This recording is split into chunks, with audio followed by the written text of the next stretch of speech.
Donc, mon expérience a débuté aux alentours du début des années 2000, au moment où j'ai créé un programme dans une école primaire avec des gamins de 9 et de 10 ans, où chaque élève disposait d'un blog.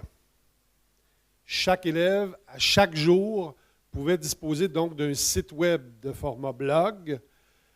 Et de cette façon, dans l'école, on a remplacé les murs par des fenêtres. Les jeunes ont eu une abondante publication dès le départ, ce qui d'ailleurs m'a valu une invitation en 2004 pour venir à Autran, rencontrer Bruno. Je suis revenu en 2007 avec quelques gamins parce que ça intriguait de voir tout ce qu'ils étaient capables de faire.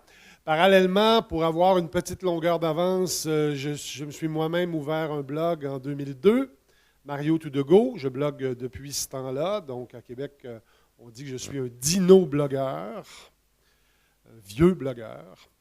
Et donc, j'ai appris avec les jeunes le fait de générer du contenu sur le web. Et ça a profondément transformé ma pratique de directeur d'école. Ça a profondément transformé ma pratique d'éducateur aussi, parce que le fait d'être en constante interaction avec les gamins, ça a généré un paquet de difficultés, une somme très considérable d'ennuis, ne serait-ce que parce que les jeunes publiaient beaucoup de contenu. Ben, il y avait aussi beaucoup d'erreurs dans le contenu qu'ils publiaient, et une école a toujours de la difficulté à voir afficher sur son site web ou des sites web de son institution des imperfections, des fautes d'orthographe, du work in progress, du travail qui est en cours de réalisation. Et ça a nécessairement transformé ma vie parce que, à force d'être invité un peu partout pour expliquer les résultats qu'on avait avec les gamins, je me suis mis à être invité que j'ai dû quitter l'école. C'est-à-dire que j'ai quitté mon travail de directeur et je suis devenu consultant avec différentes organisations gouvernementales, entreprises, pour travailler avec les jeunes à utiliser les technologies de manière à faire du transfert de connaissances ou encore travailler dans le monde des communautés d'apprentissage. Alors, j'ai eu à intervenir à plusieurs endroits. Et comme on prédisait que ça avait bien fonctionné, mon truc, parce que c'était avec des enfants, j'ai travaillé aussi à l'université. Je suis devenu chargé de cours à l'Université de Montréal. Et donc, j'enseignais la communication organisationnelle. Et à partir des mêmes principes, où tous mes étudiants, qui avaient autour de 18, 20, 22 ans, disposaient eux aussi d'un blog. Dans le fond, on avait modélisé une formule de communauté d'apprenants. Et donc, c'est dans notre organisation apprenante qu'on apprenait la communication organisationnelle. Bon, alors, pour aller au centre du sujet, ce que j'ai découvert avec le temps, évidemment, avec certaines recherches québécoises, nous, on a un organisme qui s'appelle le CIFRIO. Ceux qui voudront googler cette recherche, et je ne crois pas que les résultats sont très différents de ce qu'on aurait obtenu si on avait creusé en France. Donc, le CIFRIO a décrit ce qu'on appelle, nous, la génération C. On l'a appelé C à cause du fait qu'on veut on constate qu'il communique, qu'il crée et qu'il collabore énormément. En fait, l'idée, c'est qu'on a remarqué que tous les jeunes, évidemment, génèrent du contenu de façon très abondante, mais en plus, ils ne font rien qui n'est pas en vue d'être publié. Par exemple, voici pas tellement longtemps, j'avais des jeunes en arrière de chez nous, des adolescents. Il y en avait un qui était perché dans un arbre. Il parlait à son chien qui était en bas. Il y avait quelqu'un qui le filmait. Bref, il ne se passait rien d'intéressant. Mais ce qui était pour eux une grande source de plaisir, c'est l'idée que dans quelques minutes après avoir filmé leur séquence, ça se retrouverait sur YouTube et leurs copains pourraient voir les niaiseries qu'ils faisaient dans les arbres. Bon. Tout production, tout texte, toute musique, tout poème est fait dans l'idée d'être publié. C'est un geste qui n'est pas séparé du geste de produire du contenu. C'est-à-dire que si je prends une photo, c'est toujours en vue de la publier. Et cette publication abondante-là est évidemment suivie dans le monde scolaire d'une grande circulation de l'information. Vous comprenez qu'à l'université, les gens ont compris assez rapidement que ça devenait intéressant de mettre la matière au programme en ligne. Lorsque moi j'ai commencé comme chargé de cours à mettre le contenu de mon cours en ligne, je n'étais pas très original. Les gens aux États-Unis du MIT en particulier avaient commencé eux aussi à mettre tout ça en ligne, ce qui fait que la matière, le contenu des cours, dès le tout jeune âge, les jeunes y ont accès. Évidemment, tout ce qui est en ligne n'est pas nécessairement de la même qualité. C'est un des problèmes, d'ailleurs. La génération Y ne possède pas toutes les clés de lecture. L'exemple que j'utilise le plus souvent lorsque je me présente dans les établissements scolaires, c'est le site martinlutherking.org. Vous irez voir. martinlutherking.org. Quand on prend les clés de lecture et on se demande qui nous parle à travers martinlutherking.org, on constate que c'est un organisme qui s'appelle Stormfront Inc., un organisme qui prône la suprématie de la race blanche.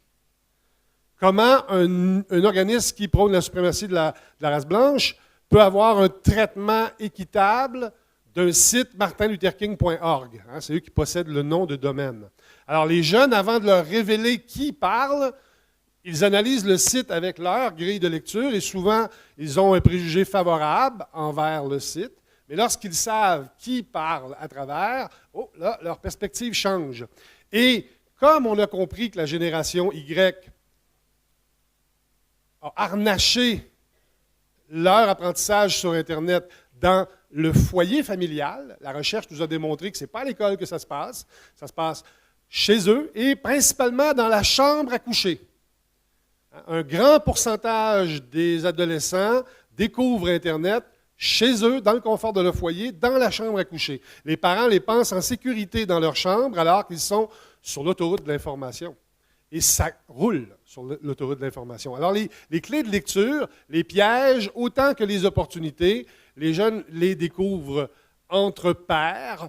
D'ailleurs, les professeurs ont l'habitude de dire qu'ils sont moins habiles avec les technologies, avec Internet, que les enfants à qui ils enseignent. Et les parents, la plupart du temps, se sentent aussi dépassés. La recherche a démontré que les sessions administrateurs des ordinateurs qui sont dans la maison, à 70 %, le mot de passe admin est possédé par l'adolescent de la maison. C'est lui qui a le contrôle de l'ordinateur, autant pour le traitement antivirus que pour tous les dispositifs.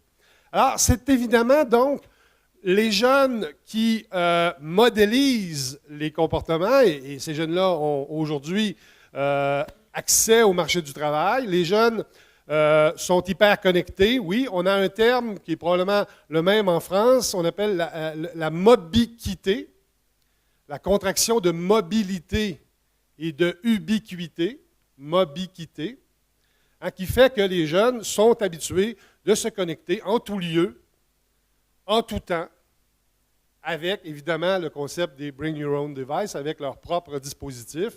Ce qui fait qu'on évolue de plus en plus dans le monde du travail et dans le monde de l'enseignement dans un contexte data-WAD. Anytime, anywhere, any device.